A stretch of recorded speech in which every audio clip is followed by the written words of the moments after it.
சரி, ஆரம்பிப்போம். இன்றைக்கி திருப்பி ஒரு லாங் பேக்கு அப்புறம் ஒரு 1 இயர் பிரேக்குக்கு அப்புறம் திருப்பி ஸ்டார்ட் பண்ணுறோம். ஸோ சும்மா ஒரு 15-20 நிமிஷத்துக்குள்ளே முடிச்சிடலாம். ஏன்னா ஆளும் கம்மியாக தான் இருக்கிறாங்க. அதனால் ஜஸ்ட்டு நம்ம என்னென்ன ஆரம்பித்தோம், எப்படி ஆரம்பித்தோங்கிற ஒரு ரிவிஷன் மட்டும் நம்ம பார்த்துட்டு க்ளோஸ் பண்ணிடலாம். ஓகேவா? சரி, ரைட். இந்த பைபிள் ஸ்டடி ஆரம்பித்தப்போ பார்த்திங்கன்னா ஒரு ஃபஸ்ட்டு ரெக்கார்டிங் ஸ்டார்ட் பண்ணிட்டேன். ஃபஸ்ட்டு செஷன் பார்த்திங்கன்னா ஒரு 4-5 பேர் தான் இருந்தாங்க. அந்த செட்டில் தான் ஆரம்பித்தோம். ஸோ அதில் டிஸ்கஸ் பண்ண காரியம் பார்த்திங்கன்னா, எதற்காக நமக்கு இந்த பைபிள் ஸ்டடி வேணும், அல்லது நம்ம ரெகுலராக சர்ச்சுக்கு வரோம், நிறைய மெசேஜஸ் கேட்குறோம், எல்லாம் பார்க்குறோம். அப்படி இருக்கும்பொழுது இந்த பைபிள் ஸ்டடி ஒன்று வைக்கலாம் அப்படின்னு நம்ம யோசித்தப்போ, எதுக்காக இப்படி ஒரு எக்ஸ்ட்ரா பைபிள் ஸ்டடி வேணும் அப்படின்னு டிஸ்கஸ் பண்ணோம். ஃபஸ்ட் எந்த ஒரு விஷயத்தையும் செய்கிறதுக்கு முன்னாடி எதற்காக செய்யணும் அப்படின்னு தெரியணும் இல்லையா? அப்போ அப்படி டிஸ்கஸ் பண்ணப்போ தான் ஒரு சில கோல்ஸ் வந்துட்டு ஆவியானவர் கொடுத்தார். எதற்காக இந்த பைபிள் ஸ்டடி நடத்தணும், அதாவது அப்பார்ட் ஃப்ரம் நம்ம கேட்குற மற்ற விஷயங்களை தவிர்த்து எதுக்காக நமக்கு எக்ஸ்ட்ரா ஒரு பைபிள் ஸ்டடி அப்படிங்கும் பொழுது இதெல்லாம் கோல்ஸ். என்னென்ன கோல்ஸ்ன்னு பார்த்தீங்கன்னா, ஃபஸ்ட்டு யோவான் 8:32 யாராச்சும் படிச்சிங்கன்னா ரொம்ப பேசிக், நம்ம அடிக்கடி சொல்கிற ஒரு வசனம். என்ன சொல்லுதுன்னா, சத்தியத்தையும் அறிவீர்கள், சத்தியம் உங்களை விடுதலை ஆக்கும்.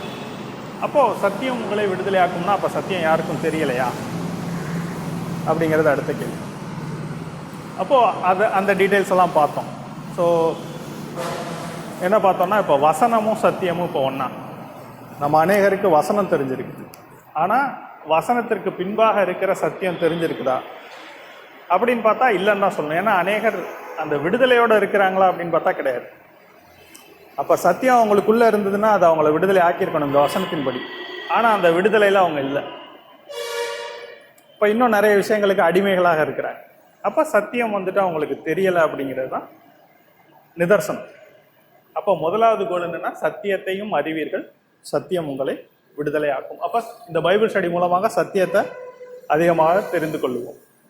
அப்புறம் எபிரேயர் 5:12 படிங்க யாராச்சும். ஒருத்தர் எபிரேயர் 5:12 படிங்க, இன்னொருத்தர் 1 கொரிந்தியர் 3:1 எடுத்து.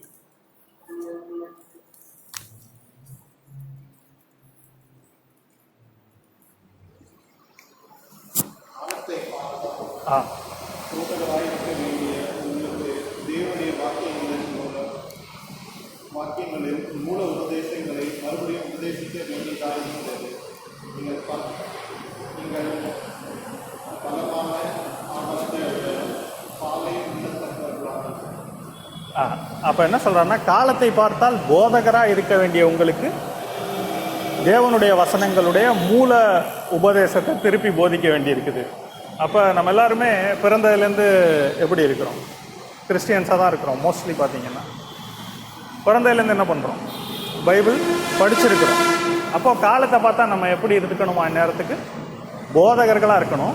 ஆனால் என்ன இருக்குன்னா, மூல உபதேசங்களை திருப்பி பேசிக்ஸை வந்துட்டு திருப்பி உபதேசிக்க வேண்டியிருக்குன்னு சொல்லிட்டு அடுத்து என்ன சொல்கிறாரு, நாம் பாலை பலமான ஆகாரம் நம்மளால் என்ன பண்ண முடியல, சாப்பிட முடியல, பாலை உண்ணத்தக்கவர்கள் ஆனீர்கள் அப்படிங்கிறது. இப்போ இதே விஷயத்தை பார்த்தீங்கன்னா 1 கொரிந்தியர் 3:3 சொல்லியிருக்காரு. படிக்கலாம். 1 கொரிந்தியர் 3:1.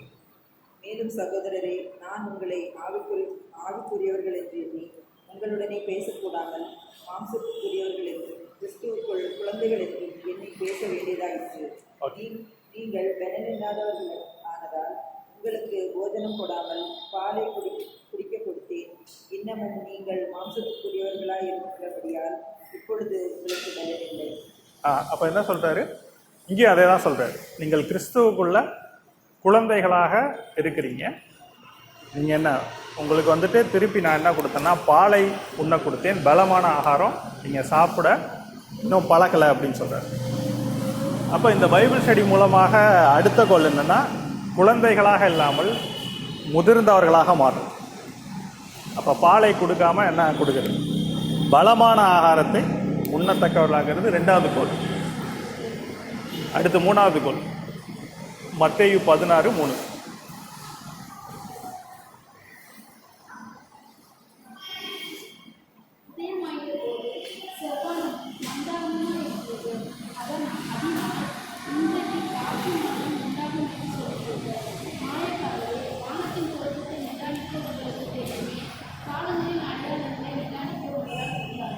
அப்போ என்ன சொல்கிறாருன்னா கிளைமேட்டை வச்சு இன்றைக்கி மழை வரும்னு சொல்கிறீங்க, வெயில் அடிக்கும்னு சொல்கிறீங்க, அதை பார்த்து.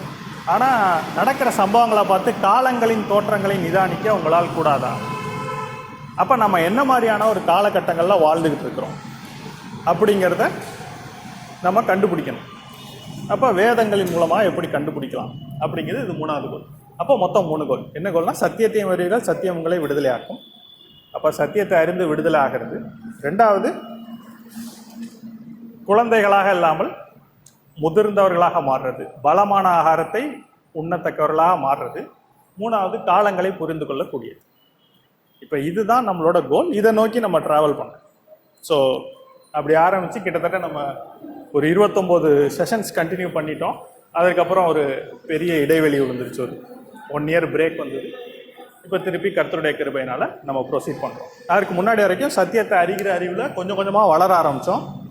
2வது பாயிண்ட்டும் நடந்தது. என்னென்னா கொஞ்சம் கொஞ்சமாக பாலில் பலமான ஆகாரத்தை நம்ம எடுக்க ஆரம்பித்தோம். போக போக அதே போல் காலங்களை குறித்து நம்ம புரிஞ்சு கொள்ள ஆரம்பித்து ப்ரொசீட் பண்ணிகிட்டு இருந்தோம்.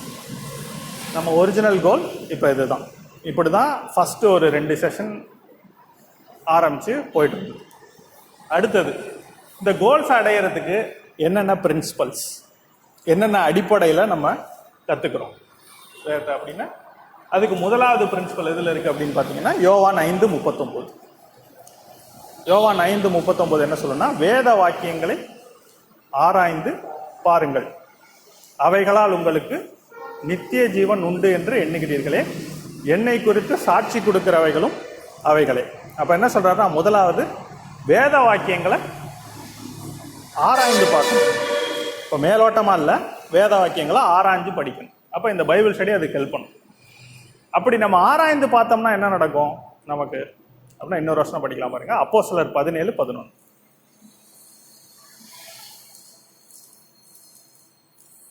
அப்போஸ்தலர் 17:11.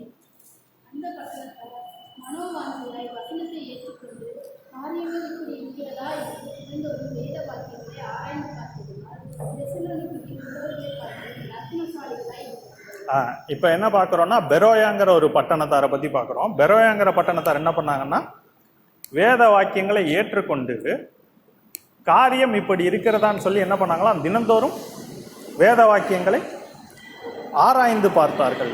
அப்படி ஆராய்ந்து பார்த்ததுனால அவங்களுக்குள்ள என்ன நடந்தது, தெசலோனிக்கேல இருந்தவர்களை பார்க்கிலும் நற்குணசாலிகளாக இருந்தாங்க. அப்போ நம்ம இப்போ இந்த வேத வாக்கியங்களை நம்ம ஒரு சின்ன குரூப்பாக இருந்தாலும் இப்போ நம்ம ஆராய்ந்து பார்க்கறதுனால நமக்கு என்ன பெனிஃபிட், அது நம்மளை நற்குணசாலிகளாக மாற்றும். எது நடக்குதோ இல்லையோ கண்டிப்பாக நம்மக்கிட்ட ஒரு சேஞ்ச் வரும்னு சொல்கிறார். Number 1 principal. நம்பர் 2 ஏசாயா 34:16-17.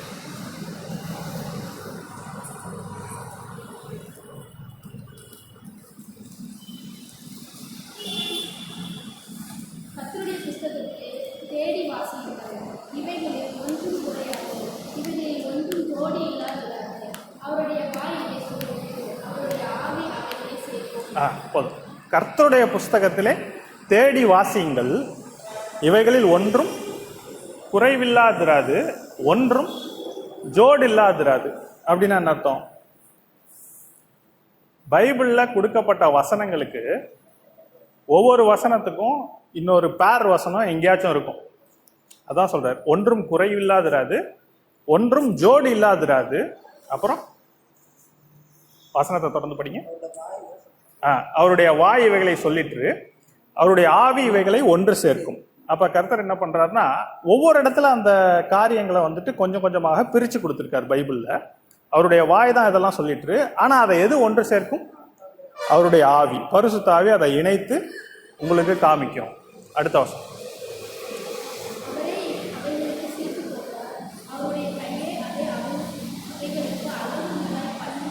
அப்போ அவரே வந்துட்டு என்ன பண்ணிட்டாரு, அவைகளுக்கு சீட்டு போட்டார்னா ஒவ்வொரு இடத்துல ஸ்ப்ரெட் பண்ணி வச்சிருக்காரு, எல்லாத்தையும் ஒன்றா சொல்லலை. அப்போ அவர் கையே அதுக்கு சீட்டு போட்டது, அப்புறம் பகிர்ந்து கொடுத்தது, ஸ்ப்ரெட் பண்ணி கொடுத்தது.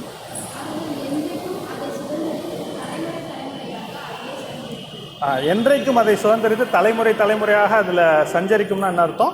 வானமும் பூமியும் ஒளிந்துப்போம், வார்த்தைகள் ஒளிந்து போதில்லை. அப்போ இந்த வார்த்தைகள் எல்லாமே நிலை நிற்கக்கூடிய வார்த்தைகள்னு அர்த்தம். இப்போ இதுக்கு வந்துட்டு ஒரு 2 எக்ஸாம்பிள் பார்க்கலாம் பாருங்க. சங்கீதம் 135:6. சரியான வசனத்தை எடுத்துக்கிறேன்.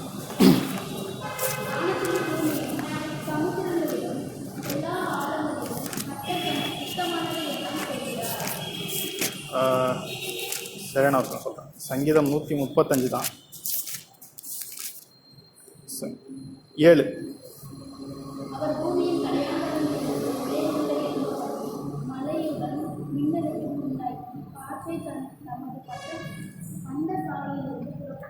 சரி, இந்த வசனம் இங்கே கொடுத்துருக்கு. அவர் பூமியின் கடையாந்திரங்களிலிருந்து மேகங்களை எழும்ப பண்ணி மழையுடன் மின்னலையும் உண்டாக்கி காற்றை தமது பண்டக சாலையிலிருந்து புறப்பட பண்ணுகிறார். அதாவது கர்த்தர் எப்படி மழையை கொடுக்குறார் அப்படிங்கிற ஒரு வசனம் இங்கே சங்கீதம் 135:7 இருக்கு. சங்கீதம் வந்துட்டு எப்போ எழுதப்பட்டது? தாவீதினுடைய காலத்தில். தாவீது அப்புறம் அவரோட இருந்தவங்க எழுதினாங்க. சாலமோன் எழுதினார் ஒரு சில காரியங்கள். இப்போ இன்னொரு வசனம் படிக்கலாம் பாருங்க. எரேமியா 10:13 படி.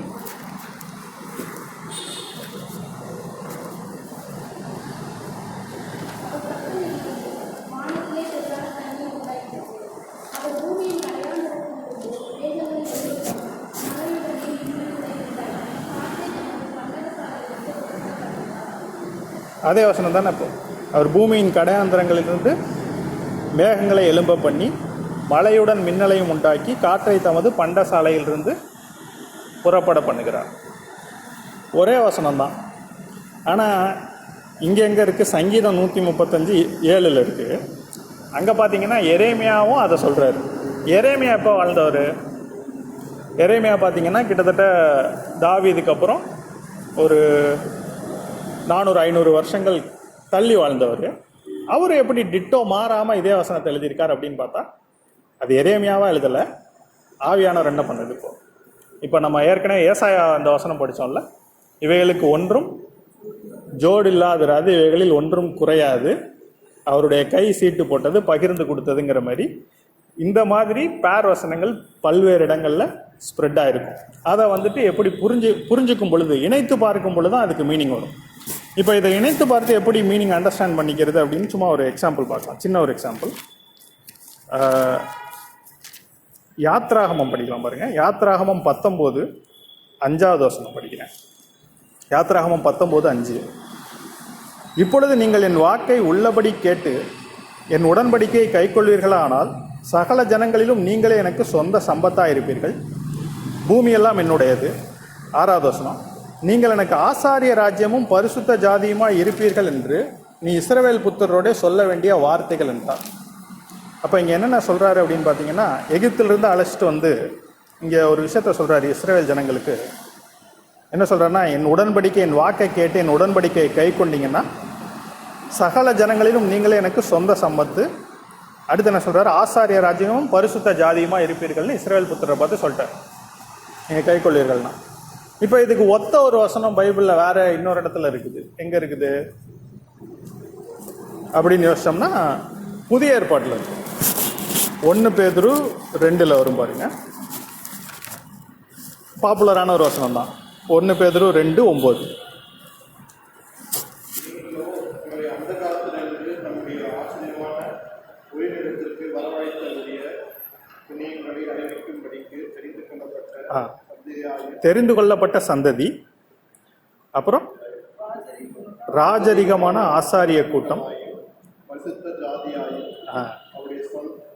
சொந்தமான ஜனமாயும் இருக்கிறீர்கள். இப்போ அங்கே கொடுத்த அதே டிஸ்கிரிப்ஷன் யாருக்கு? இஸ்ரேல் மக்களுக்கு அங்கே கொடுத்த அதே டிஸ்கிரிப்ஷன் என்ன சொன்னார்? அங்கே பார்த்தீங்கன்னா 5வது வசனத்தில் சகல ஜனங்களும் எனக்கு சொந்த சம்பத்து, நீங்களே எனக்கு சொந்த சம்பத்தாக இருப்பீர்கள். அடுத்த வசனம் பார்த்தீங்கன்னா ஆசாரிய ராஜ்யம் பரிசுத்த ஜாதியாக இருப்பீர்கள். இங்கே பார்த்தீங்கன்னா அதே டேர்ம் ரிப்பீட் ஆகும், கொஞ்சம் வித்தியாசமாக இருக்கும். ராஜரிகமான ஆசாரிய கூட்டமாயும் பரிசுத்த ஜாதியும் அவருக்கு சொந்தமான ஜனமாயும் இருக்கிறீர்கள். அப்போ கிட்டத்தட்ட ஒரே வசனம் தான். ஆனால் அந்த இடத்துல யாரை பார்த்து சொன்னார்? இஸ்ரேல் ஜனங்களை பார்த்து சொன்னார். ஒரு கண்டிஷனோட சொன்னார். என்ன கண்டிஷன்னா, என் உடன்படிக்கையை கேட்டு இதன்படியெல்லாம் நீங்கள் செஞ்சீங்கன்னா இப்படி இருப்பீங்க. இந்த இடத்துல என்ன சொல்லிட்டாரு? அடுத்த வசனம் 10வது வசனம் படிச்சீங்கன்னா, முன்னே நீங்கள் தேவனுடைய ஜனங்களாக இருக்கவில்லை, இப்பொழுதோ அவருடைய ஜனங்களாக இருக்கிறீர்கள். அப்போ இந்த இடத்துல இஸ்ரவேல் ஜனங்களுக்கு பதிலாக யார் ரீப்ளேஸ் பண்ணிட்டாங்க? நம்ம ரீப்ளேஸ் பண்ணிட்டோம். புறஜாதியாராகிய நம்ம அந்த இடத்துல வந்துட்டோம். எப்படி வந்தோம்? விசுவாசத்தின் மூலமாக வந்துட்டோம். அவங்க வந்துட்டு அதை ஃபாலோ பண்ணி நடக்கணும். ஆனால் நம்ம அப்படி வரல. இயேசு கிறிஸ்துவை ஏற்றுக்கொண்டதன் மூலமாக நம்ம இங்கே வந்துட்டோம்.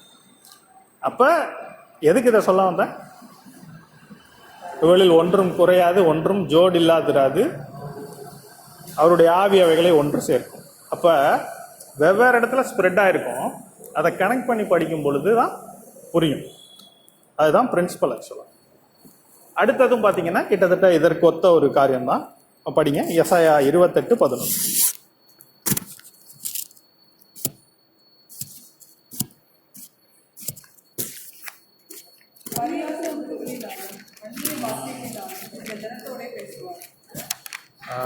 அடுத்த வருஷம்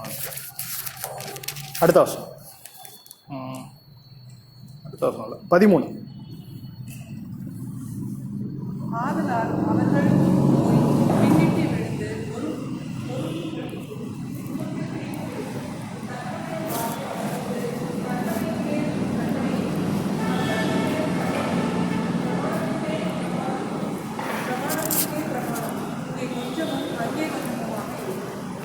சரி, இதே தான் 10ஆம் வசனம் சொல்லுது பாருங்க. கற்பனையின் மேல் கற்பனையும், கற்பனையின் மேல் கற்பனையும், பிரமாணத்தின் மேல் பிரமாணமும், பிரமாணத்தின் மேல் பிரமாணமும், இங்கே கொஞ்சமும் அங்கே கொஞ்சமுமா என்கிறார்கள்.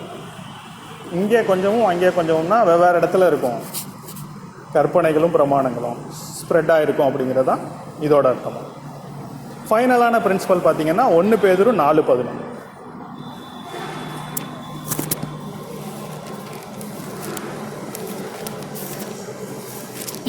இது ஒரு முக்கியமான விஷயம். ஒருவன் போதித்தால் தேவனுடைய வாக்கியங்களின்படி போதிக்க கடவன். போதும். ஒருவன் போதித்தால் தேவனுடைய வாக்கியங்களின்படி போதிக்க கடவன். அப்போ போதிக்கிறதுனா என்ன அப்படின்னா, தேவனுடைய வாக்கியங்களை வச்சு போதிக்கிறது தான் போதனை. வேற நம்ம இப்போ கேட்குற மோஸ்ட் ஆஃப் த சர்மன்ஸ் என்னன்னு பார்த்தீங்கன்னா புத்தி சொல்லுதல். அப்போ போதிக்கிறதுங்கிறது வேற, புத்தி சொல்லுகிறதுங்கிறது வேற. அதுக்கு ஒரு இது சொல்லியிருக்கா அப்படின்னு பார்த்தா ரோமரில் இருக்கு. ரோமர் 12 இந்த வசனம் கொடுக்கப்பட்டிருக்கு பாருங்க. ரோமர் 12:6 நினைக்கிறேன். நமக்கு அருளப்பட்ட கிருபையின்படியே நாம் வெவ்வேறான வரங்கள் உள்ளவர்கள் காணப்படுகிறாரே, நம்ம தீர்க்க தரிசனம் சொல்லுகிறவர்கள் 7 ஊழியம் செய்கிறவன் ஊழியத்திலும், போதிக்கிறவன் போதிக்கிறதிலும், அடுத்தது புத்தி சொல்லுகிறவன் புத்தி சொல்லுகிறதிலும் தரித்திருக்க. போதும். அப்போ என்ன சொல்லியிருக்குன்னா, போதிக்கிறவன் போதிக்கிறதிலும், புத்தி சொல்லுகிறவன் புத்தி சொல்லுகிறதிலும் தரித்திருக்க கடவன் இருக்கு. அப்போ போதிக்கிறது வேற, புத்தி சொல்லுகிறது வேற. கரெக்டா? இப்போ போதிக்கிறதுனா என்ன, புத்தி சொல்லுகிறதுனா என்ன? ரெண்டுக்கு வித்தியாசம் இருக்கு. இப்போ போதிக்கிறதுனா வேதத்தை கொண்டு போதிப்பது. ஒருவன் போதித்தால் தேவனுடைய வாக்கியங்களின்படி போதிக்க கடவன். அப்போ அந்த போதனைகள் அடங்கியது வந்துட்டு இப்போ ஒவ்வொரு நிருபத்திலையும் பார்த்தீங்கன்னா இருக்கும். இப்போ இதே இதில் ரோமர் 11 வந்துட்டு இதுக்கு அதிகாரம். ரோமர் 11:36 பார்த்தீங்கன்னா பவுல் எப்படி எழுதி முடிப்பார் அப்படின்னு பார்த்தீங்கன்னா, சகலமும் அவராலும் அவர் மூலமாயும் அவருக்காகவும் இருக்கிறது, அவருக்கே என்றென்றைக்கும் மகிமை உண்டாவதாக ஆமேன். இந்த இடத்துல ஆமேன்னு சொல்கிறாரு. இந்த இடத்துல ஆமேன்னு சொல்கிறாருன்னா, 1ஆம் அதிகாரத்தில் ஆரம்பித்து போதனை ஆரம்பித்தார். போதனை ஆரம்பித்து கம்ப்ளீட்டாக போதனை 11ஆம் அதிகாரத்தில் முடித்து ஆமேன் அப்படின்னு சொல்லிட்டு 12ஆம் அதிகாரத்தில் புத்தி சொல்கிறது ஆரம்பிக்கிறார். அப்படி இருக்க சகோதரரே நீங்கள். அப்போ அது வரைக்கும் அவர் கொடுத்தது போதனை. 12லேருந்து என்னென்னா புத்தி சொல்கிறது. என்ன வித்தியாசம் அப்படின்னு பார்த்தீங்கன்னா, போதனைங்கிறது வேதத்தில் இருக்கிற வாக்கியங்களை குறித்து தேவன் நமக்காக என்னென்ன செஞ்சார், என்னென்ன பண்ணி முடிச்சாரு, அதனால நமக்கு என்ன உண்டா இருக்கிறதுன்னு சொல்றது போதனை. நம்ம திருப்பி என்னென்ன செய்யணும் அப்படிங்கிறது புத்தி சொல்லுது. இந்த டிஃபரன்ஸ் வந்துட்டு நல்லா விளங்கிங்க. இதே எக்ஸாம்பிள் பார்த்தீங்கன்னா எபேசியரில் கூட இருக்கும். எபேசியர் 3 முடியும் பொழுது எப்படி முடியுதுன்னு பாருங்க. எபேசியர் 3 கடைசி அதிகாரம். சபையிலே கிறிஸ்து இயேசுவின் மூலமாய் தலைமுறை தலைமுறைக்கும் சதா காலங்களுக்கும் மகிமை உண்டாவதாக ஆமேன்னு முடிச்சிடுறாரு. எபேசியர் 3:21. 4வது அதிகாரம் வசனம் எப்படி சொல்லு பாருங்க. ஆதலால் கர்த்தர் நிமித்தம் கட்டுண்டவனாகிய நான் உங்களுக்கு சொல்லுகிற புத்தி என்னவெனில், இங்கேருந்து ஆரம்பித்து ஃபுல்லாக புத்தி சொல்கிறது. இப்போ நம்ம சபைகளில் அதிகமாக எது இருக்குன்னு பார்த்தீங்கன்னா செகண்ட் பார்ட் இருக்கு, புத்தி சொல்லுதல் இருக்கு. ஆனால் ஃபஸ்ட்டு பார்ட் மிஸ்ஸிங். அண்டர்ஸ்டாண்டிங் கொடுக்கறது தான் ஃபஸ்ட்டு பார்ட், அது மிஸ்ஸிங். அது இல்லாமல் புத்தி சொல்லுதல் மட்டும் கொடுக்கும் பொழுது என்னென்னா அது வந்துட்டு ரொம்ப நிலைக்காது, ஸ்ட்ராங் பண்ணாது உங்களோட ஃபெய்த்தை. அப்போ இந்த பைபிள் ஸ்டடி மூலமாக என்ன வரும் அப்படின்னு பார்த்தீங்கன்னா போதனைகள் தான் அதிகம் கொடுக்கும். புத்தி சொல்கிறது என்ன நிறைய கிடைக்கும். ஸோ போதனைகள் அதிகமாக கிடைக்கும். ஸோ இதுதான் பிரின்சிபல்ஸ். இந்த பிரின்சிபல்ஸ் படி நம்ம வந்துட்டு we will try to understand பைபிளில் கொடுக்கப்பட்ட காரியங்கள் என்னென்ன அப்படிங்கிறத புரிஞ்சுக்கிறதுக்கு முயற்சி பண்ணுறோம். சரிங்களா? ஓகே. அடுத்தது ஸ்டடி மெத்தட்ஸ். இந்த கோல்ஸை நோக்கி போகிறோம், இந்த பிரின்சிபல்ஸை அப்ளை பண்ணுறோம். ஆனால் என்னென்ன மெத்தட்ஸில் நம்ம படித்து புரிஞ்சுக்கலாம் அப்படிங்கிறதுக்கு ஒரு 6 மெத்தட் சொல்லணும். 6 மெத்தட் என்னென்னு பார்த்தீங்கன்னா, முதலாவது மெத்தட் டாபிக் ஸ்டடி. டாபிக் ஸ்டடினா ஒரு தலைப்பின் கீழே படிக்கிறது. அப்போ பைபிளில் யாராச்சும் ஒரு நபரை எடுத்துக்கலாம், இல்லை ஏதாச்சும் ஒரு பெயர் எடுத்துக்கலாம், ஒரு இடத்த எடுத்துக்கலாம். அந்த இடத்த எடுத்துகிட்டு படிக்கணும். அது எப்படி படிக்க முடியும் அப்படின்னீங்கன்னா, இப்போ ஒரு நபர் எடுத்துக்கும். இப்போ உதாரணத்துக்கு ஆதாமே எடுத்துக்கலாம். இப்போ ஆதாம்னு எழுதுனா ஆதாமை பற்றி புரிஞ்சுக்கணுன்னா ஆதாமை பற்றி எங்கே படிக்கலாம்? மெயினாக ஆதியாகமத்தில் தான் படிக்கலாம். ஆனால் ஆதியாகமத்தில் மட்டும்தான் படிக்க முடியுமா அப்படின்னு பார்த்தீங்கன்னா இல்லை, ஃபுல் பைபிளே அநேக இடத்துல கொடுத்துருக்கு. இப்போ ஒரு சின்ன கேள்வி கேட்குறேன். ஆதாம்கிட்ட ஆண்டவர் ஒரு கற்பனை கொடுத்தாரு, எல்லாருக்கும் தெரியும். என்ன கொடுத்தாரு? நீங்கள் எல்லா விருட்சத்தின் கனியும் புசிக்கலாம், ஆனால் ஒரு விருட்சத்தின் கனியை மட்டும், நன்மை தீமை அறியத்தக்க விருட்சத்தின் கனியை மட்டும் நீங்கள் புசிக்கக்கூடாது அப்படின்னு சொன்னார். அப்போ அதை வந்துட்டு ஆதாம் வந்துட்டு அக்செப்ட் பண்ணிக்கிட்டாரா பண்ணலையா? மீறினாரு. ஆனால் தேவன் சொன்னப்போ அதை அக்செப்ட் பண்ணாரா பண்ணலையா? எப்படி தெரியும்? ஏவாள் சொன்னதுக்கப்புறம் தான் பண்ணார். ஆனால் அந்த டைமில் அவர் அக்செப்ட் பண்ணாரா பண்ணலையா அப்படிங்கிறது எப்படி தெரியணும்? அது வசனத்தின் மூலமாக சொல்ல முடியுமா? அப்படின்னா சொல்லலாம். ஒரு வசனம் படிங்க, ஓசியா 6:7. அப்போ ஆதாம்னா ஆதாமை பற்றி எங்கெல்லாம் கொடுத்துருக்கு அப்படின்னு படிக்கிறோம்.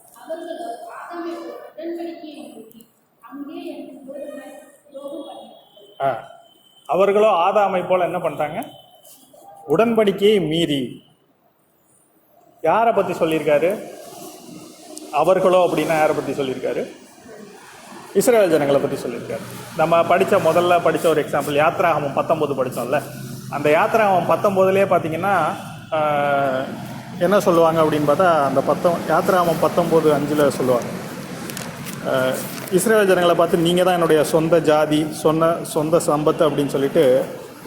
19:7 வந்துட்டு பாருங்கள், மோசே வந்து ஜனங்களின் மூப்பரை அழைப்பித்து கர்த்தர் தனக்கு கற்பித்த வார்த்தைகள் எல்லாம் அவர்களுக்கு முன்பாக சொன்னான். 8வது வசனம் பாருங்கள், அதற்கு ஜனங்கள் எல்லாரும் ஏகமாய் கர்த்தர் சொன்னவைகளை எல்லாம் செய்வோம் என்று பிரதியுத்தரம் சொன்னார்கள்.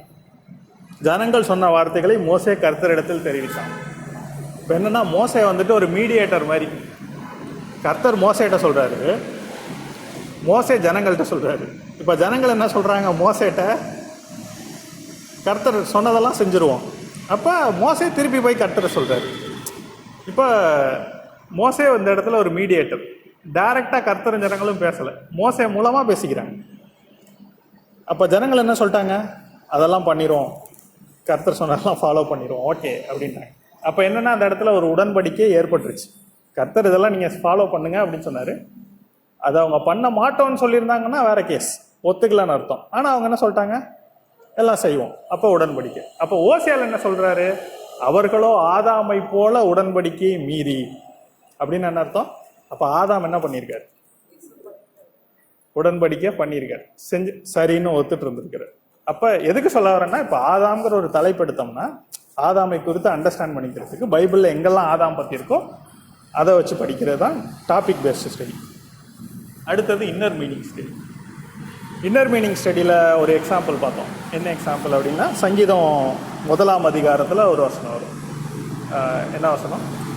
முதல் 1:1 சங்கீதம் 1:1 என்ன சொல்லுது? நடவாமலும் பாவிகளுடைய வழியில் இல்லாமலும் பரியாசக்காரர் உட்காரும் இடத்தில் உட்காராமலும் கர்த்தருடைய வேதத்தில் பிரியமாக இருந்து இரவும் பகலும் அவருடைய வேதத்தில் தியானமாக இருக்கிற மாதிரி. அப்போ இரவும் பகலும் அப்படிங்கிறது இங்கே எதை குறிக்குது? லிட்டரலான அந்த டைம் குறிக்குதா அப்படின்னு பார்த்தா லிட்டரலாக எடுக்க முடியாது. ஏன்னா 24 மணி நேரம் பைபிள் படிக்க முடியாது. கரெக்டா? அப்போ அது எக்ஸ்பெக்டேஷன் கிடையாது. அப்போ இரவுன்னா என்ன, பகல்னா என்ன?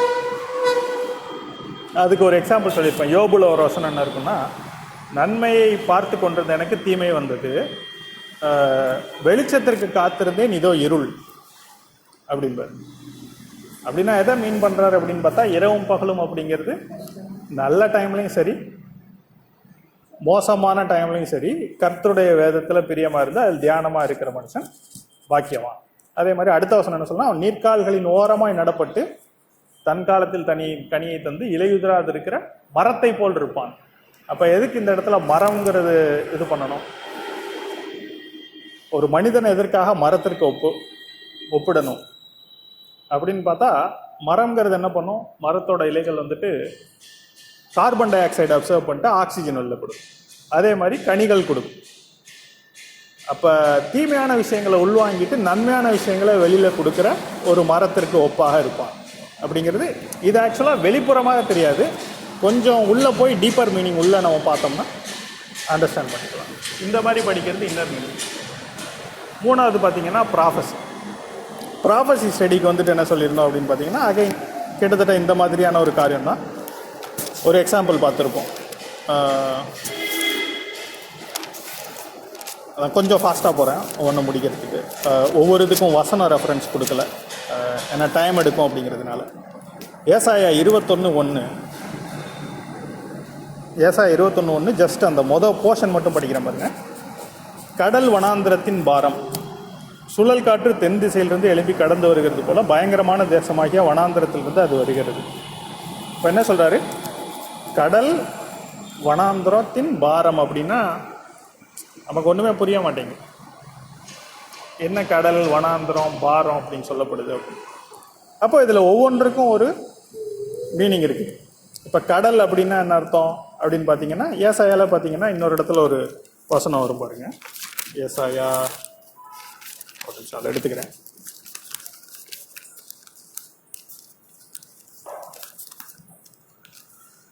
ஏசாயா 57:20 படி.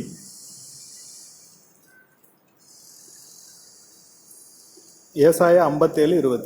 துன்மார்க்கரோ கொந்தளிக்கும் கடலை போல் இருக்கிறார்கள். போதும். அப்போ கடல்னா என்ன?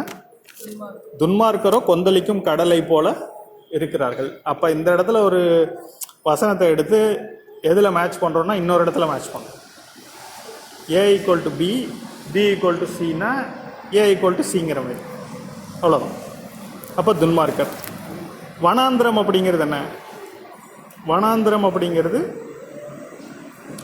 ஒரு மீனிங் படி சொன்னோம்னா ஒரு ஒழுங்கு இல்லாமல் இருக்கிற இடம் தான். பிளைன்ஸ்னால் ப்ராப்பராக இருக்கும். வேற வனாந்திரம் அப்படின்னா ஒரு காடுன்னு சொல்ல முடியாது, ஒரு பாலைவனம்னு சொல்ல முடியாது, எல்லாம் கலந்த மாதிரியான ஒரு இடம். அப்போ அது போல் இருக்கிற துன்மார்க்கர். பாரம் அப்படின்னா என்ன அர்த்தம்னு பார்த்தீங்கன்னா, எரேமியாவில் ஒரு ரெஃபரன்ஸ் இருக்குது. என்னென்னா, அது போன்ற ஜனங்களை தள்ளி விடுவேன் என்பதே பாரம். அப்படின்னா அவங்களுக்கு வரப்போகிற ஒரு பனிஷ்மெண்ட், ஒரு ஜட்ஜ்மெண்ட் அப்படிங்கிறது தான் அந்த கடல் வனாந்திரத்தின் பாரம்னா இதுதான் அர்த்தம். அப்போ டைரெக்டாக படித்தோம்னா புரியாது. தீர்க்க தரிசனங்கள் அப்படிங்கிறது வந்துட்டு அதற்கான என்னென்ன வசனங்கள் இருக்கோ அதை கம்பேர் பண்ணி நம்ம படிக்கும் பொழுது தான் விவில் தான். அப்போ இது தீர்க்க தரிசனத்தை பொறுத்தின ஒரு ஸ்டடி. இன்னும் நிறைய இருக்குது, ஃபர்தராக பார்க்கலாம். பேரபிள்ஸ்னால் இயேசு கிறிஸ்து சொல்லின ஓமைகளை குறித்த காரியங்கள். அப்போ முதலாவது ஒரு ஓமை சொல்லுவார். என்ன ஓமை அப்படின்னு பார்த்தீங்கன்னா, விதைக்கிறவனை குறித்த ஒரு ஓமை. இப்போ தான் ரீசெண்டாக பிரசங்கம் கேட்டிருப்போம் இல்லையா? அப்போ அதை பற்றி சொல்லும் பொழுது சீஷர்கள் அவர்கிட்ட கேட்பாங்க, ஏன் அவர்கள்ட்ட ஓமைகளாக பேசுகிறீர்கள் அப்படின்னு சொன்னது. அதுக்கு இயேசு கிறிஸ்து என்ன பதில் சொல்லுவார்? ஞாபகம் இருக்குதா?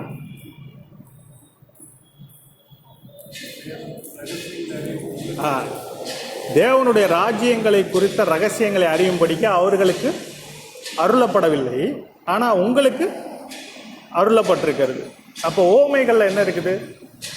தேவனுடைய ராஜ்யங்களை குறித்த ரகசியங்களில் ஓமைகள் மூலமாக சொன்னார். அப்போ அவர் வாழ்ந்த காலகட்டத்தில் சுற்றி என்னென்ன விஷயங்கள் நடக்குதோ அதை வச்சு சொன்னார். ஆனால் வெளிப்புறமாக கேட்குறவங்களுக்கு என்ன தோணியிருக்கும்? இப்போது ஏதோ விவசாயத்தை பற்றி ஏதோ சொல்லிட்டாரு அப்படின்னு புரிஞ்சுட்டு கேட்டுட்டு போயிருப்பாங்க, மறந்துருப்பாங்க. ஆனால் அதற்கு பின்னாடி என்ன அர்த்தம் இருக்குதுங்கிறது சீஷர்களுக்கு விவரித்து சொன்னார். ஆனால் தொடர்ந்து நீங்கள் படிச்சிங்கன்னா அதுக்கப்புறம் வர்ற ஓமைகள், இதில் மத்தேயு 13 அதிகாரம்னு நினைக்கிறேன், அதில் 7 ஓமைகள் இருக்கும். அதில் ஒரு 2 ஓமைக்கு தான் அர்த்தம் சொல்லியிருப்பார், மீதி வர்ற ஓமைக்கு அர்த்தம் சொல்லியிருக்க மாட்டார். அப்போ அதை வந்துட்டு நம்ம புரிஞ்சு படிக்கிறது, மித்தம் இருக்கிற எல்லா ஓமைகளையும் படிக்கிறது தான் பேரபிள் ஸ்டடி.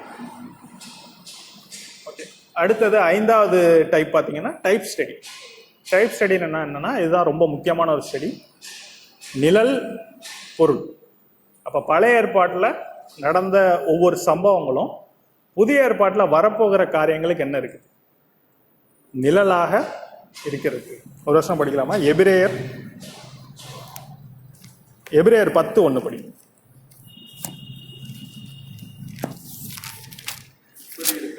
நியாயப்பிரமாணமானது வரப்போகிற நன்மைகளின் பொருளாயிராமல் அவைகளின் நிழலாய் மாத்திரம் இருக்கிறபடியால் வருஷம் தோறும் இடைவிடாமல் செலுத்தப்பட்டு வருகிற ஒரே விதமான பணிகளினாலே அவர்களை செலுத்த வருகிறவர்களை ஒரு காரணம் பூர்ணப்படுத்த மாட்டார்கள். அப்போ நியாய பிரமாணமானது என்னது? வரப்போகிற நன்மைகளின் பொருளாய் இராமல். அப்போ பொருள் கிடையாது, அது என்னது? நிழலாய் இருக்கிறபடியினால். அப்போ என்னென்னா, பழைய ஏற்பாட்டில் சொல்லப்பட்ட விஷயங்கள் என்ன வரப்போகிற விஷயங்களுக்கு ஒரு நிழலாட்டம் தானே தவிர அதுக்கு பொருள் கிடையாது. இதை இன்னொரு வசனம் படிக்கலாம் பாருங்க. கொலோசையர் 2:16-17. ஆகையால் போஜனத்தையும் பானத்தையும் குறித்தாவது, பண்டிகை நாளையும் மாத பிறப்பையும் ஓய்வு நாட்களையும் குறித்தாவது ஒருவனும் உங்களை குற்றப்படுத்தாதிருப்பானாக. அவைகள் வரும் காரியங்களுக்கு நிழலாயிருக்கிறது, அவைகளின் பொருள் கிறிஸ்துவை பற்றியது. அப்போ பழைய ஏற்பாட்டில் கொடுத்த அந்த போஜனம், பானம், பண்டிகை நாள், மாத பிறப்பு, இதெல்லாம் என்னவா? வருங்காரியங்களுக்கு நிழலாய் இருக்கிறது, அவைகளின் பொருள் கிறிஸ்துவை பற்றியது. அப்போ இதுக்கு பெஸ்ட் எக்ஸாம்பிள் ஒரு பெரிய ஸ்டடி ஒன்று பார்த்தோம். என்ன ஸ்டடி அப்படின்னு பார்த்தா, சுருக்கமாக சொல்லிடுறேன். பழைய ஏற்பாட்டில் எகிப்திலிருந்து அவங்க வெளில வர்றதுக்கு முன்னாடி என்ன நடந்தது? 10வது வாதை என்ன அனுப்புனார்? தலைச்சன் பிள்ளைகளை சங்கரித்தார். அப்போ இஸ்ரவேல் மக்கள் என்ன ஆசரிச்சாங்க? பஸ்காவை ஆசரிச்சாங்க. அந்த பஸ்காவுடைய பொருள் என்ன? அப்போ இயேசு கிறிஸ்து சிலுவையில் அறையப்பட்டது தான் பஸ்கா. இயேசு கிறிஸ்துவ பஸ்கா பண்டிகை முதல் நாள் தானே சிலுவையில் இருந்தாங்க. அப்போ அது நிழல்.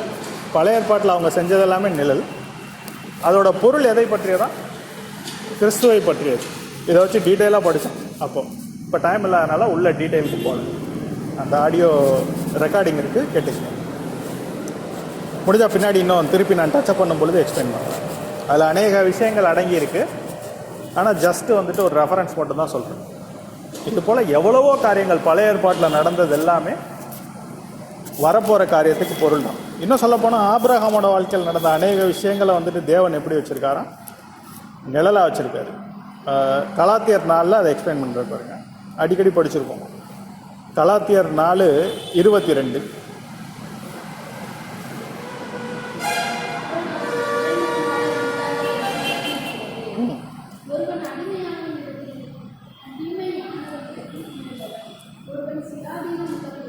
போதும், இது நல்லா தெரிஞ்சது தான் நமக்கு. ஆபிரகாமுக்கு 2 குமாரர். யாராரு? ஈசாக்கு, இஸ்மவேல். அடிமையானவள் இடத்துல ஒருத்தன் பிறந்தான், சுயாதீனம் உள்ள இடத்துல இன்னொருத்தன் பிறந்தான். இப்போ இது பழைய ஏற்பாட்டில் ஒரு நிகழ்வு தான். ஆனால் இதை புதிய ஏற்பாட்டில் எடுத்து எழுதும் பொழுது எப்படி எழுதுறாரு பாருங்க. 24வது வசனம். இவைகள் ஞான அர்த்தம் உள்ளவைகள். அந்த ஸ்திரீகள் 2 ஏற்பாடுகளாம்.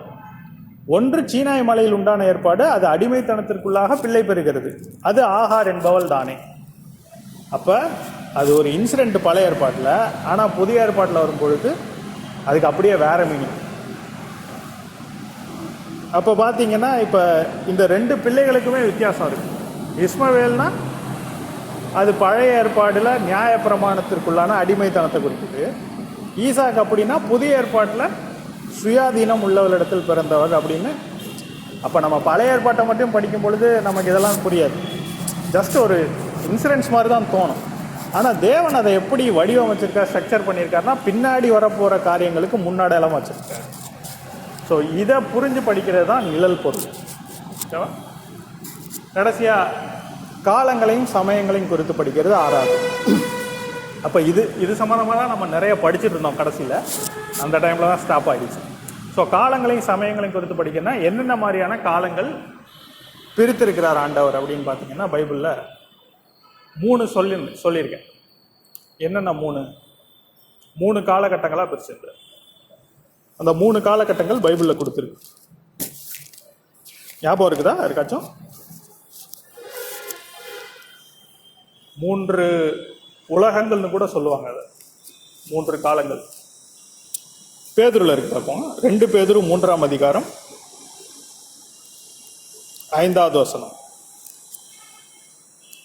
2 பேதுரு 3:5. பூர்வ காலத்தில் தேவனுடைய வார்த்தையினாலே வானங்களும் ஜலத்தினின்று தோன்றி ஜலத்தினாலே நிலை கொண்டிருக்கிற பூமியில் உண்டாயின என்பதையும், அப்பொழுது இருந்த உலகம் ஜலப்பிரளயத்தினாலே அழிந்தது என்பதையும் மனதார அறியாமல் இருக்கிறார்கள். போதும். அப்போ பூர்வ காலம்ங்கிறது தான் 1வது காலம். அந்த காலம் வந்துட்டு எது வரைக்கும் இருந்தது? ஜலப்பிரளயத்தினால அழிக்கப்படுற வரைக்கும் இருந்தது பூர்வ காலம் ஃபஸ்ட்டு. அடுத்தது பார்த்தீங்கன்னா இப்போ இருக்கிற காலம் வரைக்கும். இப்பொழுது இருக்கிற வானங்களும் பூமியும் அந்த வார்த்தைகளினாலே அக்கினிக்கு இரையாக வைக்கப்பட்டு தேவ பக்தி இல்லாதவர்கள் நியாயம் வைக்கப்பட்ட அழிந்து போகும் நாள் வரைக்கும் போதும். அப்போ இப்போ இருக்கிற வானமும் பூமி என்ன ஆயிடுச்சு? இப்போ இருக்கிற காலம் 2வது காலம். அது ஒரு டைம் வரைக்கும். 3வது காலம் எப்போ வரும்? 13வது வருஷம். அவருடைய வாக்குத்தத்தத்தின்படியே நீதி வாசமாயிருக்கும் புதிய வானமும் புதிய பூமியும் உண்டாகும் என்று காத்திருக்கிறோம். அப்போ இப்போ வந்துட்டு என்ன வாசமாயிருக்கு? இப்போ மெயினாக பார்த்தீங்கன்னா அநீதி வாசமாயிருக்கு. ஆனால் வரப்போகிற இதில் புதிய வானமும் பூமியுமே உண்டாகும். அப்போ ஃபஸ்ட்டு வந்துட்டு பூமி மட்டும் அழிஞ்சிது, வானம் அழியல. இப்போ அதே இது கண்டினியூ ஆகுது. ஆனால் வரப்போகிற காலத்தில் புதிய வானங்களும் புதிய பூமியும் நீதி உண்டாக இருக்கக்கூடிய ஒரு இடமாக வரும் அப்படின்னு பார்த்தோம். இப்போ இதை எப்படி பிரிச்சிட்டோம் அப்படின்னு பார்த்தீங்கன்னா, ஃபஸ்ட்டு ஆரம்பத்தில் கிரியேஷன்லேருந்து அந்த ஃப்ளட்ஸ் வரைக்கும் அந்த டைம் வந்துட்டு கிரியேஷன் டைம் ஃப்ரேம். அது முதலாவது ஒரு உலகம். அப்புறம் அடுத்தது ஜலப்பிரளயத்துலேருந்து. ஜலப்பிரளயம் ஏன் ஒரு மெயின் பாயிண்ட்னா, ஜலப்பிரளயத்தில் முழு உலகமும் அழிஞ்சிருச்சு. 8 பேர் மட்டும் காக்கப்பட்டாங்க. 8 பேர் மட்டும் என்ன பண்ணாங்க? சேஃபாக அந்த முதல் உலகத்துலேருந்து, அந்த பூர்வ காலத்துலேருந்து இப்போ இருக்கிற காலத்துக்கு டிரான்ஸ்ஃபார்ம் ஆயிட்டாங்க. இப்போ அதே விஷயம்தான் திரும்ப நடக்கும். இப்போ அடுத்து இப்போ இருக்கிற வானங்கள் இது நடந்து இதுலேருந்து 3வது போகும் பொழுது திருப்பி ஃபுல் டிஸ்ட்ரக்ஷன் ஆகி தான் 3வது வரும். அப்போ யார் காக்கப்படும் அப்படின்னு பார்த்தீங்கன்னா, கிறிஸ்துவுக்குள்ளே இருக்கவங்க சேஃபாக அடுத்ததுக்கு அந்த மாதிரி டிசைன் பண்ணி வச்சுட்டு. ஸோ இதை குறித்து தான் நம்ம டீட்டெயிலாக படித்தோம். 3 காலம். இதை 3 காலத்தை என்னென்ன சொன்னால், கிரியேஷன், ரிடம்ஷன், ரீஸ்டோரேஷன்.